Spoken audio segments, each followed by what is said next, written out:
Somebody asked me what I felt about what was going on in this country and how things would unfold and whether I'm worried or not. The answer to the question is yes, I am worried. And let me tell you what I believe is happening. There are four major forces in this country today.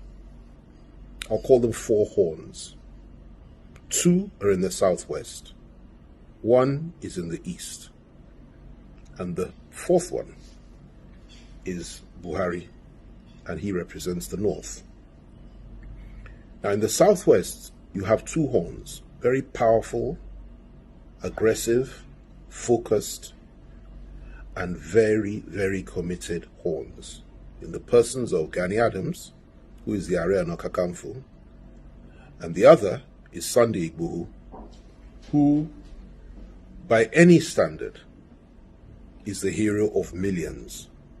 Exceptionally tough young man. Now, these two forces, they represent the heart, soul, and mind and spirit of the Yoruba people. They cannot be stopped. They're not politicians. They cannot be intimidated. They cannot be threatened. They're extremely focused, and both of them, if sufficiently provoked, the kind of mass following they have, their readiness to die for their cause, they're extremely dangerous.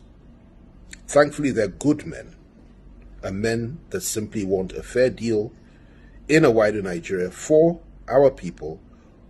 Also men that are committed to the cause of Oduduwa Republic once it is clear that there can be no fair deal in a wider Nigeria. They're totally committed to that. In fact, they're simply waiting for the integrationists to offer a better deal. Outside of that, they're leaving. And when they decide to go, it would take a war to stop them. And they have the hearts of the people. In the east, you have Nnamdi Kanu. I know him, exceptionally tough, very courageous, and he has a massive following. Absolutely massive. I call him the third horn. I call him the Tiger of the East. Exceptionally tough man and inspirational. And if there is to be an election in the East or in Biafra tomorrow, he would win hands down. He has the hearts, minds, and souls of the people, and he's fighting for his people. Then you go up north, and you go, before I get to the president, you go to the Middle Belt. There's a man who's a good friend of mine. He was at Oxford. Brilliant man, Obadiah Mailafia. Obadiah is not a freedom fighter as such. He's not a man that is committed to any form of violence, but he's a man of ideas, and his ideas are explosive, extremely inspirational.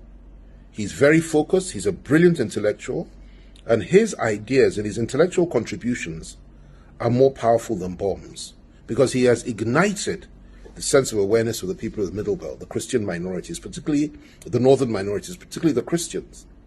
And he is voicing their opinions and holding their corner and fighting their corner more than anybody else in the history of the Middle Belt, as far as I'm concerned.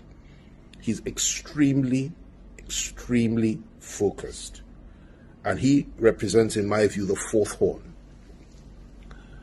And it's a very positive horn, very strong horn, and it represents a hope for the people of the Middle Belt. Then, of course, you have President Buhari himself, who I believe is the fifth horn. So rather than four, there are five horns. President Buhari and those that are with him, that support him, are also very focused and committed to doing what they're doing. And some of them understand the situation and are ready to adapt. Others are not. But that group collectively represents a very powerful force that cannot be underestimated. Within that camp, there are various groups. I mean, I won't go into that now. Some are more liberal and more moderate than others. But by and large, these are President Buhari's loyalists and his people. Now, these 4 or 5 horns are the ones that hold the destiny of our country.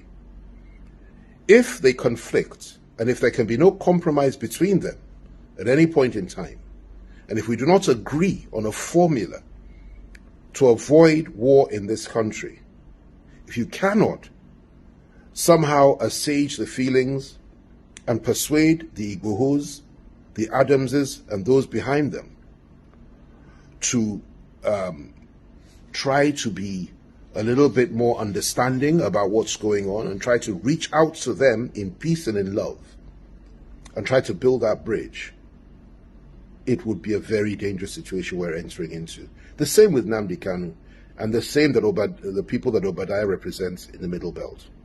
And that's all left to the forces that hold the state, that is Buhari's government and Buhari's people. Now, what I have said so far may have lost most people, because it's really not for the less discerning and people that cannot think deeply. It's very profound what I've said, but they say a word is enough for the wise. The dumb may not understand it simply because they're not wise, but the wise will understand what I'm saying. And in a nutshell, what I'm saying is this: politicians may act and behave as if really nothing is happening and that things are in order and that we're moving towards 2023, and they are totally and completely besotted and obsessed with who will become president tomorrow, or at least in a couple of years. But what they fail to appreciate is that in 2 years' time, there may not be a Nigeria left if things go on as they're going now. And I kid you not, I'm very, very close to many, many politicians in this country. I've been involved for many, many years. And I have never seen this level of ethnic nationalism being expressed and being exhibited amongst the Yoruba people and amongst the Igbo people and amongst the people of the Middle Belt as I have today. In fact, it's so extreme that I'm sure it's far more so than even just before the Civil War. And that's what we're dealing with. And people like Igboho, particularly, and Adams, and Kanu, and Obadiah Mailafia, and even Buhari himself have tapped into the power and the attraction of that ethnic nationalism. Rightly so, in my view. It can be used in a positive way if it's used properly. It's tapped into that, and there's nothing wrong with that.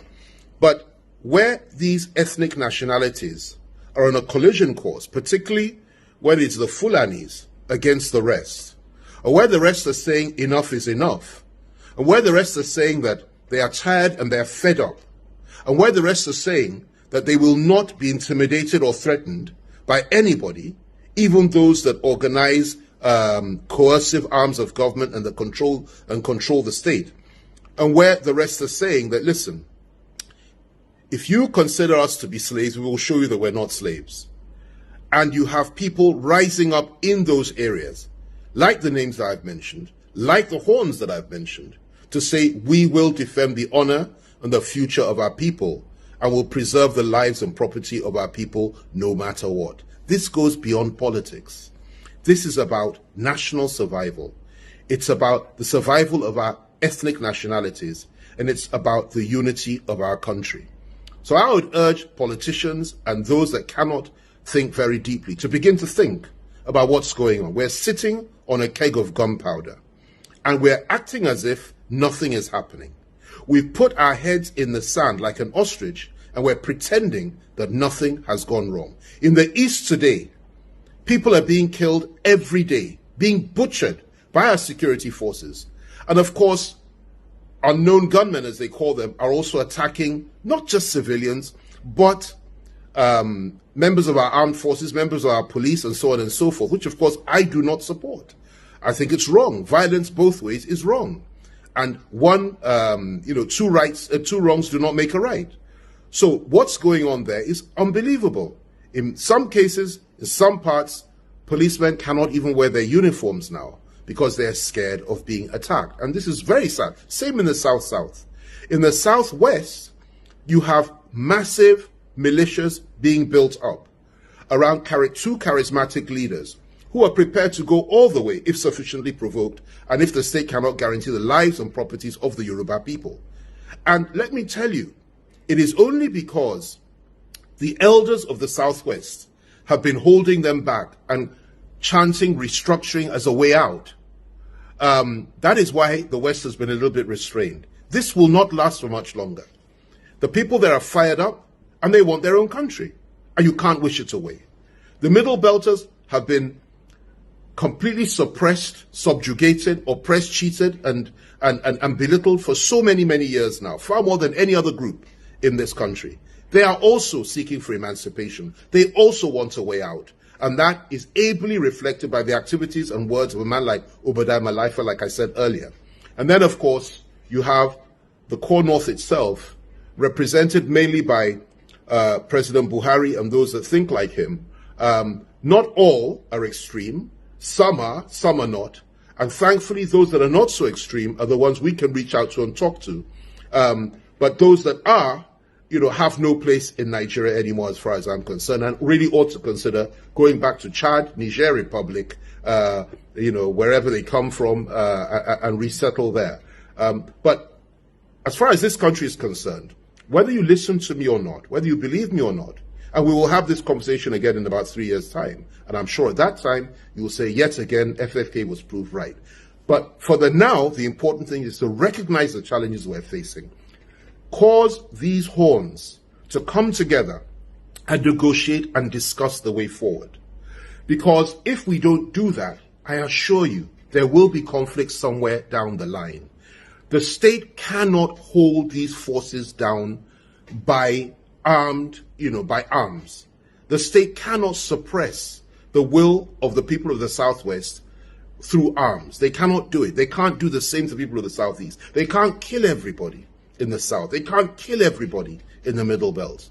And they cannot kill everybody amongst those in the core North that also want to change. What we need to do is to establish the fact that it is important for us to sit down and talk as nationalists and see if there's a way out of this and negotiate this thing to a point that everybody is comfortable, whether through restructuring or whatever it is. What we mustn't do is continue to act as if we don't need to talk to each other and act as if nothing will change, nothing will happen, doesn't matter how many people are killed, that the state can hold the line. The state cannot hold the line in a conflict like this. It's only a question of time. It's only a question of time.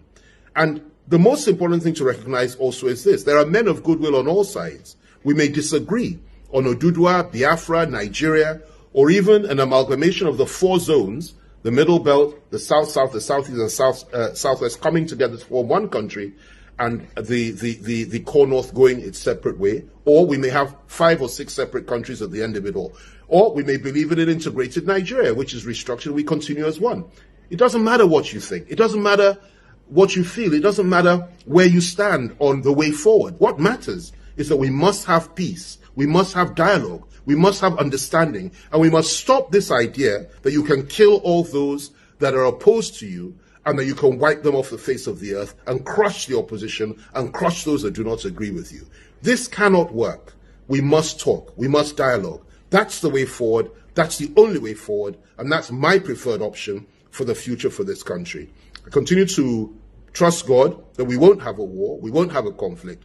But I assure you, as sure as I am, that night follows day and that day follows night. If something isn't done and we don't retrace our steps and we stop demonizing each other and killing each other, and the killing of the Igbos doesn't stop in the Southeast, the killing of Yorubas doesn't stop in the Southwest, the killing of Middle Belters does not stop, being killed by different people, whether Boko Haram, Fulani herdsmen, elements within the security forces, or whatever it is, whoever's responsible, at the end of it all, everybody will say to your tents, O Israel, they can kill us, but we also have the right to self-defense, and we will fight back, and we'll defend our people. And nobody can take that right away from anybody. So let's have this conversation again in about 3 years. We'll see who's right and wrong. But I urge you all just to think and to understand the complexity of this situation and the gravity of this terrible mire that we found ourselves in. I pray for those that make these decisions. I pray for those that are in a position to help us achieve peace. And I call for dialogue and understanding on all sides, but with justice. There must be justice. Without justice, there can be no peace. There must be justice for the people of the Southwest, for the people of the Southeast, for the people of the South, the people of the Middle Belt, and justice for the people of the core North that have also been deprived by elements within the state and denied their rights. And there must be security. That is the way forward. Talk to Adams, talk to Igboho, talk to Nnamdi Kanu, talk to Obadiah Mailafia, talk to everybody.